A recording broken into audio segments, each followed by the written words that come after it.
Hello दोस्तों, the success point 2.0 में आप सभी का वेलकम है। आज हम लोग भारत का भूगोल करेंगे, जो बहुत ही मोस्ट इम्पोर्टेंट क्वेश्चन है बीपीएससी प्रीलिम्स के लिए घटना चक्र से।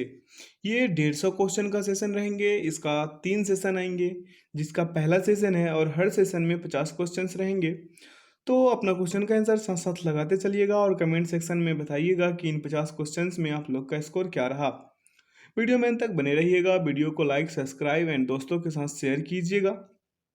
आइए पहला क्वेश्चन देखते हैं। पहला क्वेश्चन कह रहा है कि भारत विस्तृत है। ऑप्शन ए कह रहा है 37 डिग्री 17 मिनट 53 सेकेंड उत्तर तथा 8 डिग्री 6 मिनट 28 सेकेंड दक्षिण के बीच। और ऑप्शन बी कह रहा है कि 37 डिग्री 17 मिनट 53 सेकेंड उत्तर तथा 8 डिग्री 4 मिनट 28 सेकेंड दक्षिण के बीच। ऑप्शन सी कह रहा है 37 डिग्री 17 मिनट 53 सेकेंड उत्तर तथा 8 डिग्री 28 मिनट उत्तर के बीच। और ऑप्शन डी कह रहा है उपयुक्त में से कोई नहीं। तो इसका जो करेक्ट आंसर होगा ऑप्शन नंबर डी होगा, उपयुक्त में से क्यों नहीं, सॉरी कोई नहीं, क्योंकि भारत की मुख्य भूमि का विस्तार उत्तरी पूर्वी गोलार्ध में 8 डिग्री 4 उत्तर से 37 डिग्री 6 उत्तरी अक्षांशों तथा 68 डिग्री 7 मिनट पूर्व से 37 डिग्री 25 पूर्वी देशांतर के मध्य है। कर्क रेखा भारत के लगभग बीचों बीच से होकर गुजरती है। आइए अगला क्वेश्चन देखते हैं। क्वेश्चन कह रहा है कि भारत का क्षेत्रफल संसार के क्षेत्रफल का 2.4% है, परंतु इसकी जनसंख्या के बारे में पूछ रहा है। तो ऑप्शन ए कह रहा है कि संपूर्ण मानव जाति का 16% जनसंख्या है। ऑप्शन बी है संपूर्ण मानव जाति का 17% जनसंख्या है। ऑप्शन सी कह रहा है संपूर्ण मानव जाति का 18% जनसंख्या है। और ऑप्शन डी कह रहा है कि संपूर्ण मानव जाति का 28% जनसंख्या है। तो इसका जो करेक्ट आंसर होगा ऑप्शन नंबर बी होगा, संपूर्ण मानव जाति का 17% जनसंख्या है, क्योंकि भारत का क्षेत्रफल 32,87,263 वर्ग किलोमीटर है, जो संसार के समस्त क्षेत्रफल के स्थलीय भाग का 2.4% है। जबकि भारत में संपूर्ण विश्व की लगभग 16.5151 जनसंख्या निवास कर रही थी 1990 तक की जनसंख्या के आधार पर, जबकि वर्तमान के संदर्भ में लगभग 17.5% है। तो इसका जो करेक्ट आंसर होगा वो बी है। आइए अगला क्वेश्चन देखते हैं। क्वेश्चन कह रहा है कि भारतीय प्रमाणिक समय आईएसटी एवं ग्रीनविच मध्य समय जीएमटी में अंतर पाया जाता है। ऑप्शन ए है 4.5 घंटे का। ऑप्शन बी है +5.5 घंटे का। ऑप्शन सी कह रहा है -5.5 घंटे का। और ऑप्शन डी कह रहा है -4.5 घंटे का। तो इसका जो करेक्ट आंसर होगा वो ऑप्शन नंबर बी होगा, +4.5 घंटे का, क्योंकि भारतीय मानक समय Indian standard time IST 82 degree 30 minute पूर्वी देशांतर से लिया जा रहा है। यह देशांतर रेखा इलाहाबाद के समीप नैनी से होकर गुजरती है। भारतीय मानक समय आईएसटी ग्रीनविच मध्य समय जीएमटी से 5 घंटा 30 मिनट यानी कि +5.5 घंटा आगे है। आइए अगला क्वेश्चन देखते हैं। क्वेश्चन कह रहा है कि हुंड्रू प्रपात निर्मित है। ऑप्शन ए है इंद्रावती नदी पर। ऑप्शन बी है कावेरी नदी पर। ऑप्शन सी है स्वर्ण रेखा यानी कि स्वर्ण रेखा नदी पर। और ऑप्शन डी है उपर्युक्त में से कोई नहीं। तो इसका जो करेक्ट आंसर होगा ऑप्शन नंबर सी होगा, स्वर्ण रेखा पर, क्योंकि हुंड्रू प्रपात रांची से 45 किलोमीटर की दूरी पर स्वर्ण रेखा नदी पर स्थित है। इसकी ऊंचाई 320 फीट या 98 मीटर है। आइए अगला क्वेश्चन देखते हैं। क्वेश्चन कह रहा है कि भारत की सर्वोच्च चोटी है। ऑप्शन ए है माउंट एवरेस्ट। ऑप्शन बी है कंचनजंगा। ऑप्शन सी है गॉडविन ऑस्टिन। ऑप्शन डी है नंगा पर्वत। तो इसका जो करेक्ट आंसर होगा ऑप्शन नंबर सी होगा, गॉडविन ऑस्टिन, क्योंकि बताते हैं माउंट एवरेस्ट जो है 8648.86 मीटर लंबा है, जिसका जो नेपाल में है। गॉडविन ऑस्टिन जिसको केटू कहते हैं 8611 मीटर है, जो भारत में है।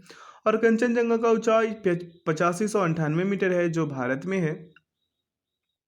और मकालू जो है 8463 मीटर है, जो नेपाल में है। तो इससे स्पष्ट होता है दोस्तों कि गॉडविन ऑस्टिन भारत की सर्वोच्च पर्वत चोटी है। यह भारत के केंद्र शासित प्रदेश लद्दाख में है। और आप लोग जानते ही होंगे कि इस क्षेत्र पर पाकिस्तान का अवैध कब्जा भी है। तो आइए, जिसको पीओके कहते हैं, पाकिस्तान ऑक्युपाइड कश्मीर। आइए अगला क्वेश्चन देखते हैं। अगला क्वेश्चन कह रहा है कि हिमालय में हिम रेखा निम्न के बीच होती है। ऑप्शन ए है 4300 से 6000 मीटर पूर्व में। ऑप्शन बी है 4000 से 5800 मीटर पश्चिम में। ऑप्शन सी कह रहा है 4500 से 6000 मीटर पश्चिम में। और ऑप्शन डी कह रहा है उपयुक्त में से कोई नहीं। तो इसका जो करेक्ट आंसर होगा ऑप्शन नंबर ए होगा, 4300 से 6000 मीटर पूर्व में। आइए अगला क्वेश्चन देखते हैं। क्वेश्चन कह रहा है कि हिमालय का पर्वत पादीय प्रदेश है। ऑप्शन ए है ट्रांस हिमालय, ऑप्शन बी है शिवालिक, ऑप्शन सी है बृहद हिमालय और ऑप्शन डी है अरावली। तो इसका जो करेक्ट आंसर होगा वो ऑप्शन नंबर बी होगा, शिवालिक। आइए अगला क्वेश्चन देखते हैं। क्वेश्चन कह रहा है कि शिवालिक श्रेणी का निर्माण हुआ। ऑप्शन ए है इयोजोइक में, ऑप्शन बी है पैलियोजोइक में, ऑप्शन सी है मेसोजोइक में और ऑप्शन डी है सेनोजोइक में। तो इसका जो करेक्ट आंसर होगा ऑप्शन नंबर डी होगा, सेनोजोइक में। क्योंकि शिवालिक या बाह्य हिमालय का निर्माण आज से लगभग 5 से 1.7 मिलियन वर्ष पूर्व प्लियोसीन अर्थात सेनोजोइक युग में हुआ था। आइए अगला क्वेश्चन देखते हैं। क्वेश्चन कह रहा है कि भारत के अतिरिक्त प्रायद्वीपीय पर्वत निर्मित हुए। ऑप्शन ए है इयोजोइक महाकल्प में, ऑप्शन बी है पैलियोजोइक महाकल्प में, ऑप्शन सी है मेसोजोइक महाकल्प में, ऑप्शन डी है सेनोजोइक महाकल्प में। तो इसका जो करेक्ट आंसर होगा ऑप्शन नंबर डी होगा, सेनोजोइक महाकल्प में। क्योंकि प्रायद्वीपीय पर्वतों का निर्माण सेनोजोइक महाकल्प से संबंधित है। हिमालय के पर्वत भारत के अतिरिक्त प्रायद्वीपीय पर्वत के उदाहरण हैं।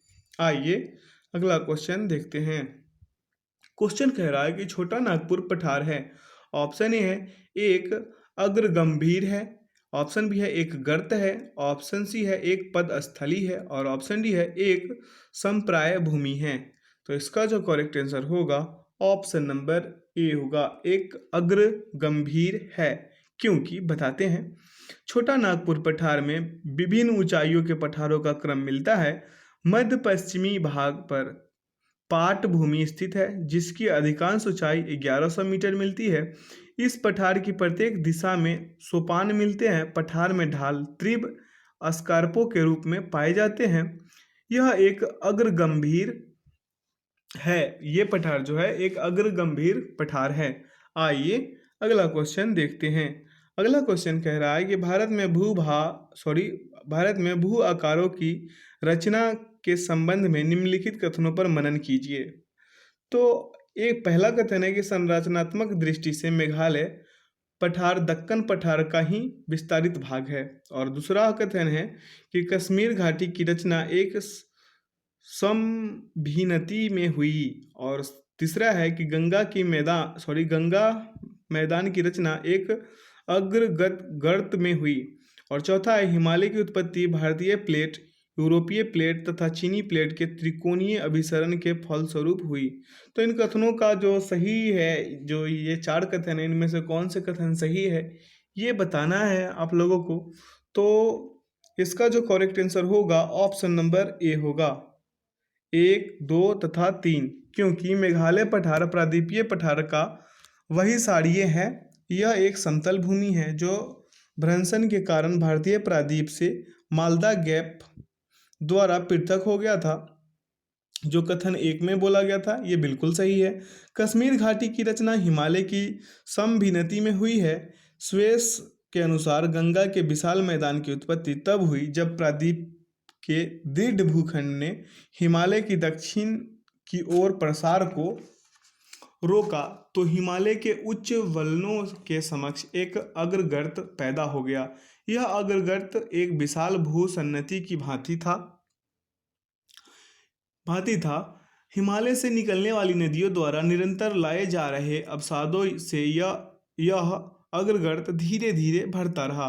बाद में इसी में विशाल मैदान का निर्माण हुआ। इस हिसाब से देखा जाए तो ये कथन 3 भी सही है और कथन 4 जो है गलत क्यों है बताते हैं। हिमालय की उत्पत्ति भारतीय प्लेट और यूरेशियन प्लेट की टक्कर से हुई है। चीनी प्लेट का विवरण प्लेट टेक्टोनिक सिद्धांत में नहीं है। आइए, ये चीनी अगर नहीं रहता, चीन का जो बात इसमें दिया गया है, अगर ये नहीं रहता तो ये भी सही होता। क्योंकि यूरेशियन जो है और हिमालय की उत्पत्ति भारतीय प्लेट और यूरेशियन प्लेट की टक्कर से हुई थी। आइए अगला क्वेश्चन देखते हैं। अगला क्वेश्चन कह रहा है कि निम्न में से कौन सा मेघालय पठार का अंश नहीं है। ऑप्शन ए है भूबन पहाड़ियाँ, ऑप्शन बी है गारो पहाड़ियाँ, ऑप्शन सी है खासी पहाड़ियाँ और ऑप्शन डी है जैंतिया पहाड़ियाँ और ऑप्शन ई कह रहा है कि इनमें से कोई नहीं, एक से अधिक। तो इसका जो करेक्ट आंसर होगा ऑप्शन नंबर ए होगा, भूबन पहाड़ियाँ। क्योंकि भूबन पहाड़ियाँ मिजो हिल्स का भाग है जो पूर्वोत्तर हिमालय का अंग है, जबकि गारो, खासी और जैंतिया पहाड़ियाँ जो है मेघालय पठार के भाग हैं। आइए अगला क्वेश्चन देखते हैं। अगला क्वेश्चन कह रहा है कि भारत की तट रेखा है। ऑप्शन ए है 6200 किलोमीटर लंबी है, ऑप्शन बी है 6100 किलोमीटर लंबी है, ऑप्शन सी है 5985 किलोमीटर लंबी है और ऑप्शन डी कह रहा है 6175 किलोमीटर लंबी है। तो इसमें जो ऑप्शन दिया गया है ये ऑप्शन में नहीं।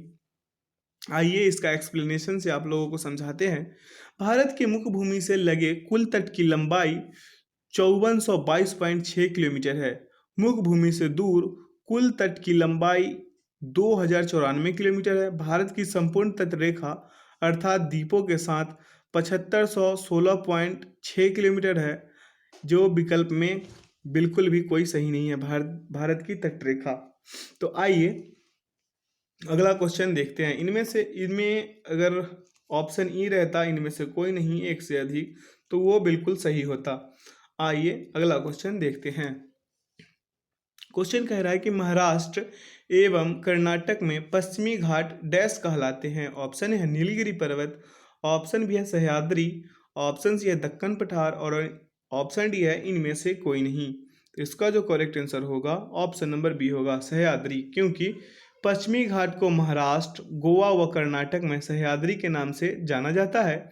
इनकी औसत ऊंचाई लगभग 1200 मीटर है। केरल में इसे स्व पर्वतम के नाम से जाना जाता है, स्व पर्वतम। आइए अगला क्वेश्चन देखते हैं। क्वेश्चन कह रहा है कि वह दर्रा जो सर्वाधिक ऊंचाई में अवस्थित हैं कौन से हैं, बताना है। ऑप्शन ए है जोजिला, ऑप्शन बी है रोहतांग, ऑप्शन सी है नाथुला, ऑप्शन डी है खैबर और ऑप्शन ई है इनमें से कोई नहीं, एक से अधिक। तो इसका जो करेक्ट आंसर होगा ऑप्शन नंबर ई होगा। क्योंकि बताते हैं जी, जो इनमें जो 4 विकल्प दिए गए हैं इसमें नाथुला सर्वाधिक ऊंचाई में अवस्थित है। नाथुला की ऊंचाई 450 फीट है, जो और जोजिला की ऊंचाई 11578 फीट है और रोहतांग दर्रा की ऊंचाई 13044 फीट है तथा खैबर दर्रा की ऊंचाई 3510 फीट है। परंतु भारत का सर्वाधिक ऊंचाई में अवस्थित दर्रा यांगजी दीवान है, जो विकल्प में दिया हुआ नहीं है। यांगजी दीवान का जो है लंबाई बताते हैं 5890 मीटर है। अगर इन दर्रों का देखा जाए, जैसे नथुला का ऊंचाई अगर देखा जाए तो इसका 4404 मीटर होगा। अभी हम फीट में बताए थे, अब इनका मीटर में बता देते हैं। जो जिला का ऊंचाई होगा जो 11578 फीट होगा और रोहतांग का जो ऊंचाई होगा वो 3978 मीटर होगा। और ये क्या बोलते हैं, यांगजी दीवान जो हम बोले हैं कि सबसे बड़ा सबसे ऊंचा है, इसका 5890 है। तो भारत में जो है यांगजी दीवान इसका सर्वाधिक ऊंचाई है। तो जो ऑप्शन में दिया हुआ नहीं है, इसलिए इनमें से कोई नहीं, एक से अधिक होंगे। आइए अगला क्वेश्चन देखते हैं। 16वां क्वेश्चन कह रहा है कि लक्षद्वीप टापू अवस्थित है, कहाँ अवस्थित है। ऑप्शन ए है दक्षिण पश्चिमी भारत में, ऑप्शन बी कह रहा है दक्षिण भारत में, ऑप्शन सी कह रहा है दक्षिण पूर्वी भारत में और ऑप्शन डी कह रहा है पश्चिम बंगाल के निकट पूर्वी भारत में। तो इसका जो करेक्ट आंसर होगा ऑप्शन नंबर ए होगा, दक्षिण पश्चिम भारत में। क्योंकि बताते हैं लक्षद्वीप अरब सागर के केरल तट दक्षिण पश्चिम भारत से 200 से 300 किलोमीटर की दूरी पर विस्तृत द्वीपों का समूह है। यह भारत का केंद्र शासित प्रदेश भी है। इसका कुल क्षेत्रफल 32 वर्ग किलोमीटर है। लक्षद्वीप के अधिकांश द्वीप प्रवाल उत्पत्ति के हैं। लक्षद्वीप समूह में द्वीपों की कुल संख्या 36 है, जबकि इनमें से केवल 10 ही आबाद हैं। लक्षद्वीप के सबसे उत्तरी द्वीप समूह को अमीन द्वीप और सबसे दक्षिणी द्वीप समूह को मिनिकॉय कहते हैं। मिनिकॉय शेष द्वीपों से 9 डिग्री चैनल द्वारा पृथक होता है। कावारत्ती लक्षद्वीप की राजधानी है, जो कावारत्ती द्वीप पर ही स्थित है। आइए अगला क्वेश्चन देखते हैं। अगला क्वेश्चन कह रहा है कि द्वीपों का समूह लक्षद्वीप ऑप्शन ए है प्रवाल उत्पत्ति का है, ऑप्शन बी है ज्वालामुखी उत्पत्ति का है, ऑप्शन सी है मृदा निक्षेपण का है, ऑप्शन डी है उपयुक्त में से कोई भी ठीक बात नहीं है। तो इसका जो करेक्ट आंसर होगा ऑप्शन नंबर ए होगा, प्रवाल उत्पत्ति का है। अगर हमारे एक्सप्लेनेशन पे, मेरे बातों पे आप लोग ध्यान दे रहे होंगे तो ये सारे क्वेश्चन आप लोग आसानी से लगा पाए होंगे। आइए अगला क्वेश्चन देखते हैं। लक्षद्वीप में कितने द्वीप हैं? अभी जस्ट ही पिछले क्वेश्चन में 16वें क्वेश्चन में आप लोगों को बताए थे, तो लगाइए इसका ऑप्शन। ऑप्शन ए कह रहा है 17, ऑप्शन बी कह रहा है 27, ऑप्शन सी कह रहा है 36 और ऑप्शन डी कह रहा है 47।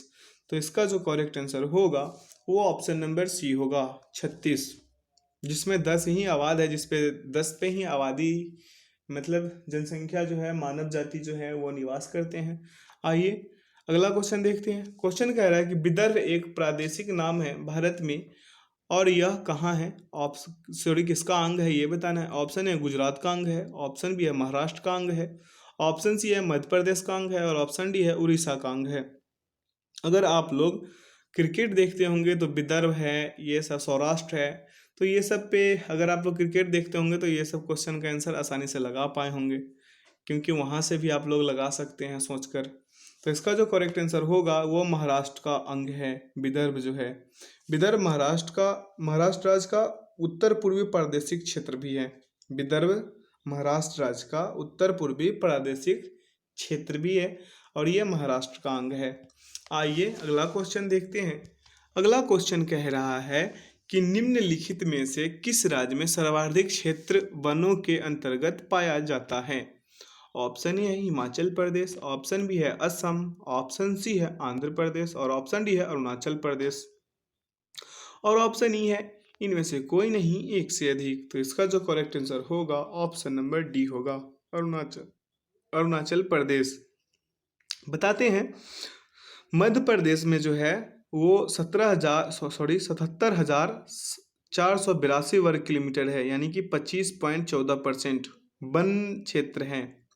और अरुणाचल प्रदेश में 66,688 वर्ग किलोमीटर है, यानी कि 79.63% है। और छत्तीसगढ़ में है जो 55,611 वर्ग किलोमीटर है, 41.13% है। और उड़ीसा में 51,619 वर्ग किलोमीटर है, जो 33.15% है। और महाराष्ट्र में 50,778 वर्ग किलोमीटर है, जो 16.50% वन क्षेत्र पाया जाता है। और ये कुल भौगोलिक क्षेत्र का प्रतिशत भी है। वन स्थिति रिपोर्ट 2019 के अनुसार ये हम बताए हैं, जो अभी हम बताए हैं, और ऑप्शन के हिसाब से इसका जो करेक्ट आंसर होगा वो अरुणाचल प्रदेश होगा। आइए अगला क्वेश्चन देखते हैं। क्वेश्चन कह रहा है कि निम्नलिखित किस पहाड़ी पर पूर्वी घाट पश्चिमी घाट से मिलता है? ऑप्शन ए है पलानी पहाड़ी, ऑप्शन बी है अनाईमुडी पहाड़ी, ऑप्शन सी है नीलगिरी पहाड़ी और ऑप्शन डी है सेवराय पहाड़ी और ऑप्शन ई है इनमें से कोई नहीं, एक से अधिक। तो इसका जो करेक्ट आंसर होगा ऑप्शन नंबर सी होगा, नीलगिरी पहाड़ी। दोस्तों बताते हैं कि नीलगिरी पहाड़ी भारतीय प्रायद्वीप के पूर्वी घाट तथा पश्चिमी घाट के मिलन बिंदु पर स्थित है। नीलगिरी पहाड़ी को ब्लू माउंटेन भी कहा जाता है। इसकी सर्वाधिक जो ऊंची चोटी है वो दोदा बेट्टा है, लगभग 2637 मीटर ऊंची है। आइए अगला क्वेश्चन देखते हैं। अगला क्वेश्चन कह रहा है कि कन्याकुमारी से सटी पहाड़ियां हैं।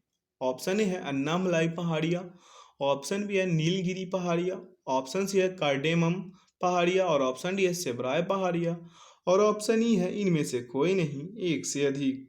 तो इसका जो करेक्ट आंसर होगा ऑप्शन नंबर सी होगा, कार्डेमम पहाड़ियां। क्योंकि बताते हैं दोस्तों, पश्चिमी घाट पर्वत हिमालय के बाद भारत की दूसरी सबसे लंबी पर्वत श्रेणी है।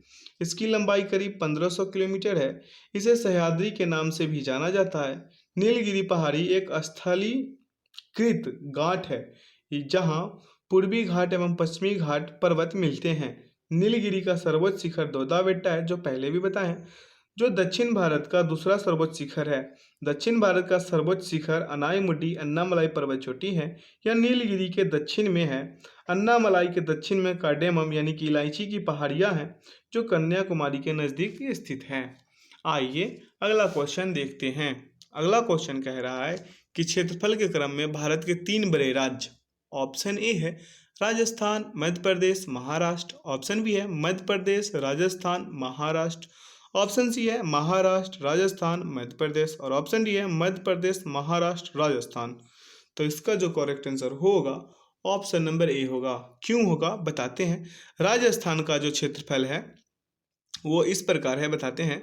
3,42,239 वर्ग किलोमीटर। और मध्य प्रदेश का, ये राजस्थान का बताए हैं, 3,42,239 वर्ग किलोमीटर।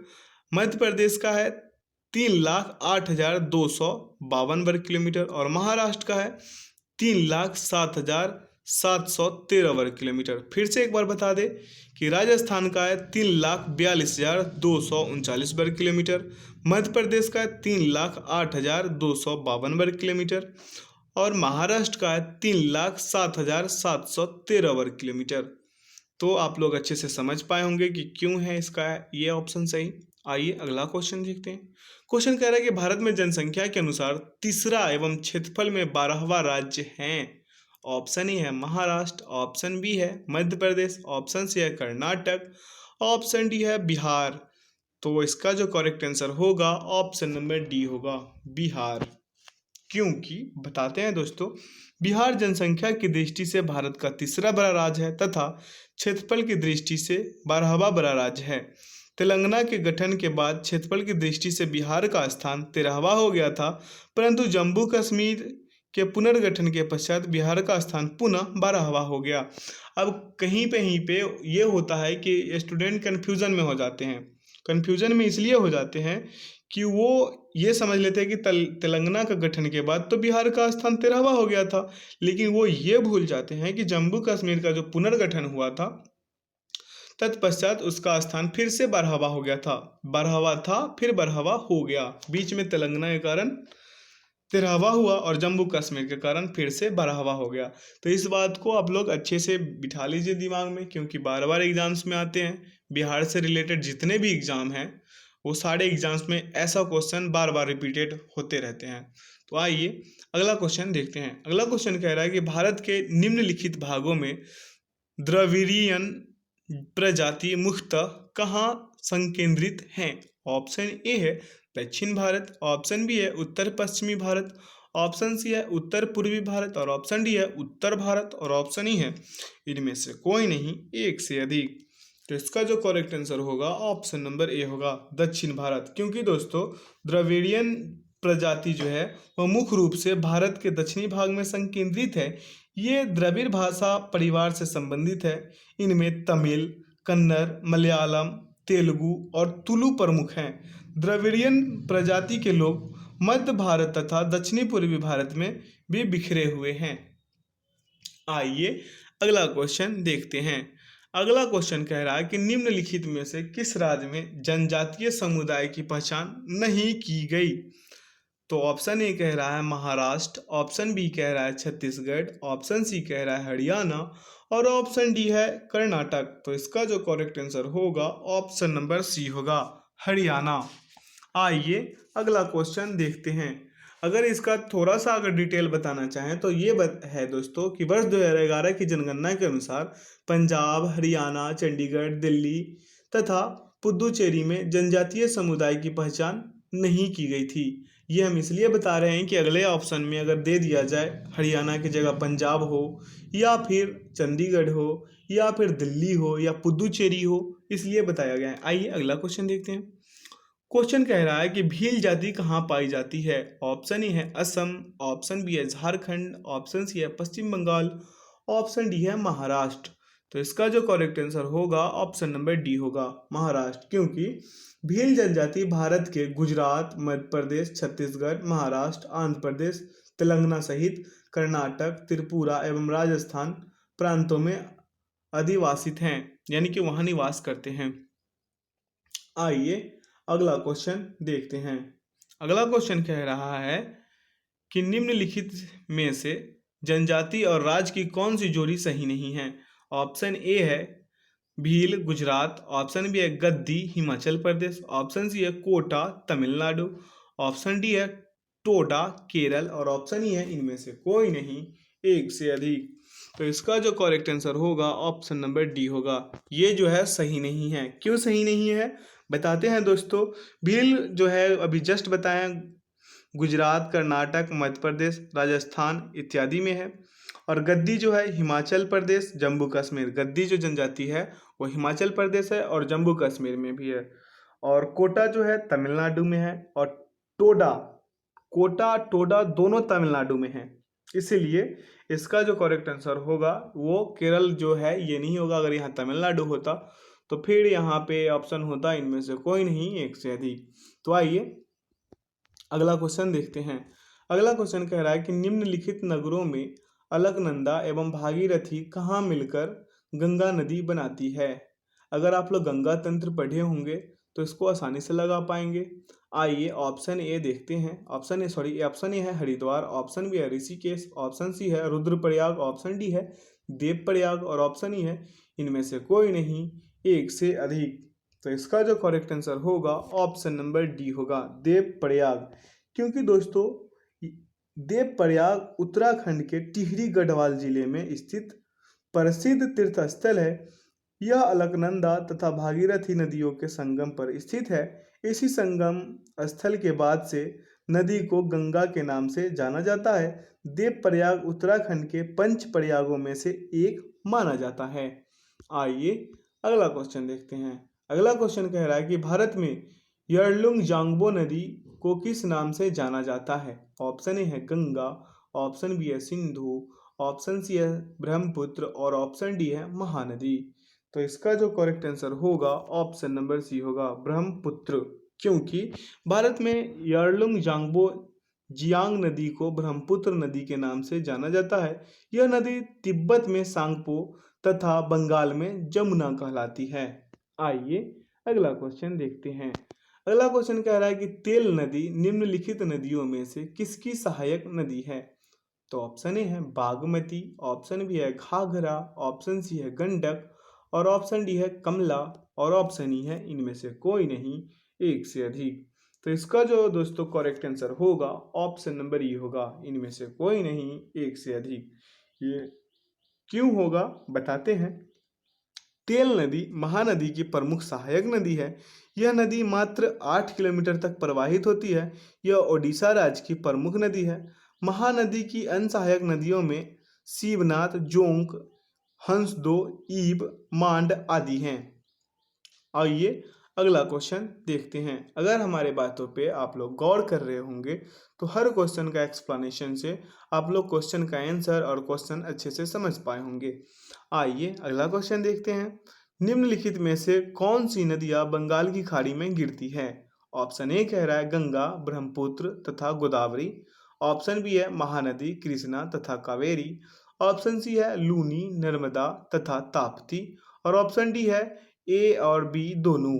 तो इसका जो करेक्ट आंसर होगा ऑप्शन नंबर डी होगा, ए और बी दोनों।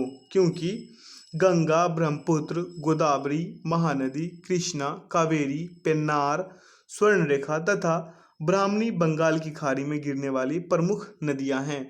एक बार फिर से रिकॉल करा दे दोस्तों। गंगा, ब्रह्मपुत्र, गोदावरी, महानदी, कृष्णा, कावेरी, पेन्नार, स्वर्णरेखा तथा ब्राह्मणी बंगाल की खाड़ी में गिरने वाली प्रमुख नदियां हैं। आइए अगला क्वेश्चन देखते हैं। अगला क्वेश्चन कह रहा है कि निम्नलिखित में से गंगा नदी घाटी का भाग कौन सी उपनदी है। ऑप्शन ए है शंख, ऑप्शन बी है उत्तरी कोयल, ऑप्शन सी है दक्षिणी कोयल, ऑप्शन डी है बराकर और ऑप्शन ई है इनमें से कोई नहीं, एक से अधिक। तो इसका जो करेक्ट आंसर होगा ऑप्शन नंबर ई होगा, उपयुक्त में से कोई नहीं, एक से अधिक। क्योंकि दोस्तों उत्तरी कोयल झारखंड से बहने वाली एक नदी है जो सोन नदी की एक सहायक नदी है। यह सोन नदी के दाहिने तट पर मिलती है। सोन नदी दक्षिणी भाग से गंगा नदी में मिलने वाली दूसरी सबसे बड़ी और पहली यमुना सहायक नदी है जो पटना के पास गंगा में मिलती है। और दक्षिण कोयल नदी झारखंड व ओडिशा में प्रवाहित होती है। दक्षिण कोयल नदी उत्तरी कारो नदी के साथ मिलकर कोयल नदी के रूप में प्रवाहित होती है, जो ओडिशा के राउरकेला के पास शंख नदी से मिलकर ब्राह्मणी नदी के नाम से प्रवाहित होती है। और ब्राकर नदी के बारे में बता दें दोस्तों, ब्राकर नदी दामोदर नदी की मुख्य सहायक नदी है जो झारखंड के कोडरमा पहाड़ से निकलकर हजारीबाग से होते हुए दामोदर नदी में मिलती है। दामोदर नदी दामोदर हुगली नदी से मिलती है। इस प्रकार ब्राकर और उत्तरी कोयल नदी गंगा नदी घाटी का उपनदियां हैं। इसीलिए इसका जो करेक्ट आंसर होगा इनमें से कोई नहीं, एक से अधिक होगा। अब क्यों होगा आप लोग अच्छे से समझ पाए होंगे, क्योंकि बराकर और उत्तरी कोयल नदी जो है दोनों गंगा का उपनदी गंगा नदी घाटी का उपभाग है। आइए अगला क्वेश्चन देखते हैं। अगला क्वेश्चन कह रहा है कि निम्न में से कौन सा शहर गंगा नदी के किनारे स्थित नहीं है। ये बीपीएससी ना बार बार ऐसा क्वेश्चन पूछता है। ऑप्शन ए है फतेहपुर, ऑप्शन बी है भागलपुर, ऑप्शन सी है उत्तरकाशी और ऑप्शन डी है कानपुर। तो इसका जो करेक्ट आंसर होगा ऑप्शन नंबर सी होगा, उत्तरकाशी। इसका करेक्ट आंसर क्या होगा, उत्तरकाशी। क्योंकि दोस्तों गंगा नदी की प्रधान शाखा भागीरथी है जो उत्तराखंड के उत्तरकाशी जिले के गोमुख नामक स्थान से निकलती है। देवप्रयाग में भागीरथी व अलकनंदा के संगम से गंगा का निर्माण होता है, अतः उत्तरकाशी का संबंध भागीरथी नदी से है, न कि गंगा से। तो दोस्तों फतेहपुर, भागलपुर व कानपुर गंगा नदी के किनारे स्थित है, उत्तरकाशी नहीं है। आइए अगला क्वेश्चन देखते हैं। अगला क्वेश्चन कह रहा है कि निम्नलिखित में से कौन सा एक सबसे सूखा स्थान है। ऑप्शन ए है मुंबई, ऑप्शन बी है दिल्ली, ऑप्शन सी है लेह, ऑप्शन डी है बंगलुरु। तो इसका जो करेक्ट आंसर होगा ऑप्शन नंबर सी होगा, लेह। अब क्यों होगा बताते हैं। लेह भारत में सबसे कम वर्षा का क्षेत्र है। यह भारत का सबसे शुष्क स्थल है, इसलिए इसको सूखा स्थान कहते हैं। आइए अगला क्वेश्चन देखते हैं। क्वेश्चन कह रहा है कि अमृतसर एवं शिमला लगभग एक ही अक्षांश पर स्थित है, परंतु उनकी जलवायु में भिन्नता का कारण है। क्या कारण है। ऑप्शन ए है उनकी ऊंचाई में भिन्नता, ऑप्शन बी है उनकी समुद्र से दूरी, ऑप्शन सी है शिमला में बर्फबारी और ऑप्शन डी है अमृतसर में प्रदूषण। तो इसका जो करेक्ट आंसर होगा ऑप्शन नंबर ए होगा, उनकी ऊंचाई में भिन्नता। दोस्तों बता दें कि अमृतसर 31 डिग्री 29 मिनट से 32 डिग्री 3 मिनट नॉर्थ एवं शिमला 30 डिग्री 45 मिनट से 31 डिग्री 44 मिनट नॉर्थ लगभग एक ही अक्षांश पर स्थित है, परंतु उनकी जलवायु में भिन्नता का कारण उनकी ऊंचाई में भिन्नता का होना है। अमृतसर की समुद्र तल से ऊंचाई 175 से 200 मीटर है, जबकि शिमला की समुद्र तल से ऊंचाई 300 से 600 मीटर है। क्षोभ मंडल में ऊंचाई बढ़ने के साथ ही तापमान में गिरावट आ जाता है। आप लोग मेरी बातों को अच्छे से समझ पाए होंगे। आइए अगला क्वेश्चन देखते हैं। क्वेश्चन कह रहा है कि भारत की सर्वाधिक वर्षा मुख्यतः प्राप्त होता है। ऑप्शन ए है उत्तर पूर्वी मानसून से, ऑप्शन बी है वापस होती मानसून से, ऑप्शन सी है दक्षिण पश्चिम मानसून से और ऑप्शन डी है संवाहनिक वर्षा से। तो इसका जो करेक्ट आंसर होगा ऑप्शन नंबर सी होगा, दक्षिण पश्चिम मानसून से।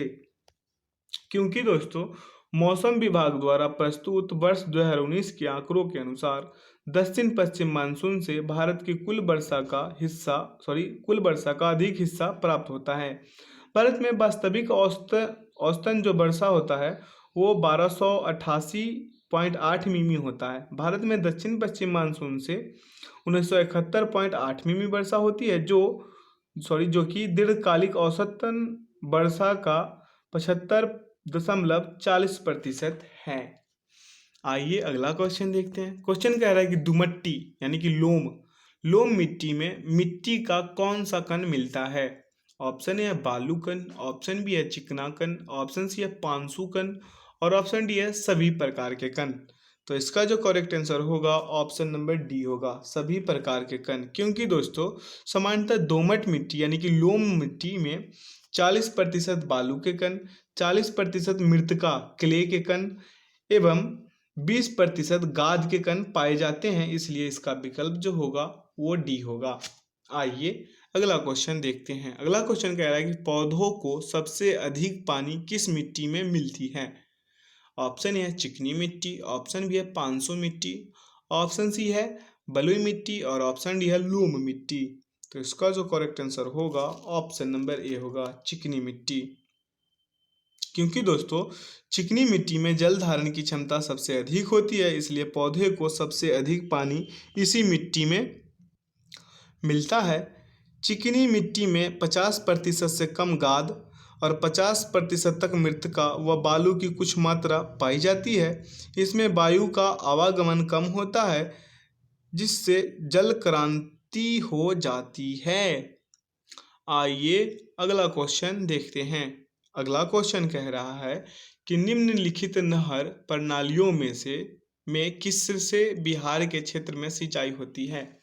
तो ऑप्शन है ऊपरी गंगा नहर, ऑप्शन बी है त्रिवेणी नहर, ऑप्शन सी है शारदा नहर, ऑप्शन डी है पूर्वी यमुना नहर और ऑप्शन ई है इनमें से कोई नहीं, एक से अधिक। तो इसका जो करेक्ट आंसर होगा त्रिवेणी नहर, क्योंकि दोस्तों प्रश्न के अनुसार जो विकल्प दिया हुआ है इनमें से त्रिवेणी नहर से बिहार के क्षेत्र में सिंचाई होती है। यह गंडक नदी के बाएं तट से यह गंडक नदी के बाईं तट से निकाली गई है। यह पश्चिमी चंपारण जिले में स्थित है त्रिवेणी नहर। आइए अगला क्वेश्चन देखते हैं। अगला क्वेश्चन कह रहा है कि दिए गए कूट की सहायता से हरित क्रांति के घटक चुनिए। तो कूट एक है कि उच्च उत्पादन देने वाली किस्म के बीज, और कूट 2 है सिंचाई, कूट 3 है ग्रामीण विद्युतीकरण और कूट 4 है ग्रामीण सड़कें और विपणन। तो कूट का ऑप्शन है, ऑप्शन ए है केवल 1 और 2, ऑप्शन बी है केवल 1, 2 और 3 और ऑप्शन सी है केवल 1, 2 और 4 और ऑप्शन डी है सभी चारों। तो इसका जो करेक्ट आंसर होगा ऑप्शन नंबर डी होगा सभी चारों। क्यों होगा दोस्तों बताते हैं। भारत में वर्ष 1965 के बाद उच्च उत्पादन देने वाली किस्म के बीज, उर्वरक, सिंचाई और अन्य तकनीकी प्रयोगों को बढ़ावा देना, ग्रामीण विद्युतीकरण, कृषि उत्पाद की बाजार तक पहुंच सुनिश्चित करने के लिए ग्रामीण सड़कों और विपणन कार्यों को बढ़ावा देना हरित क्रांति के नाम से जाना जाता है। अतः हरित क्रांति में उपर्युक्त चारों घटक समाहित होंगे। आइए अगला क्वेश्चन देखते हैं। अगला क्वेश्चन कह रहा है कि निम्न में से कौन सा एक कृषि में उत्पादकता बढ़ाने का रास्ता है। ऑप्शन ए कुशल सिंचाई, ऑप्शन बी है गुणवत्ता युक्त बीज, ऑप्शन सी है कीटनाशकों का प्रयोग, ऑप्शन डी है उर्वरकों का प्रयोग और ऑप्शन ई है इनमें से कोई नहीं, एक से अधिक।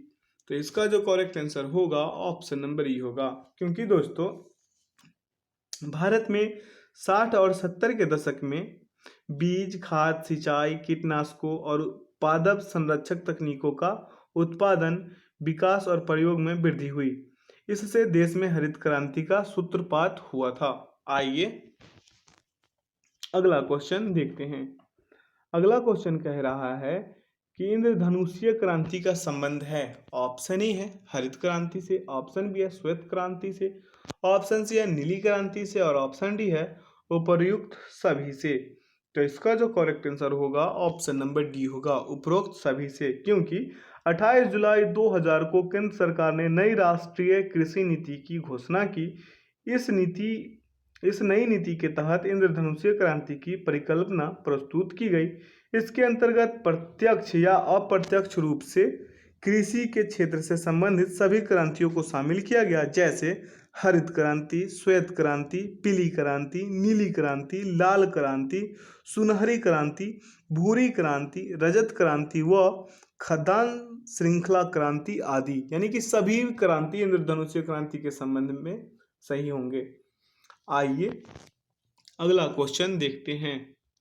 अगला क्वेश्चन है काली क्रांति संबंधित है। ऑप्शन ए मत्स्य उत्पादन से, ऑप्शन बी है कोयला उत्पादन से, ऑप्शन सी है कच्चा तेल उत्पादन से और ऑप्शन डी है सरसों उत्पादन से और ऑप्शन ई है इनमें से कोई नहीं, एक से अधिक।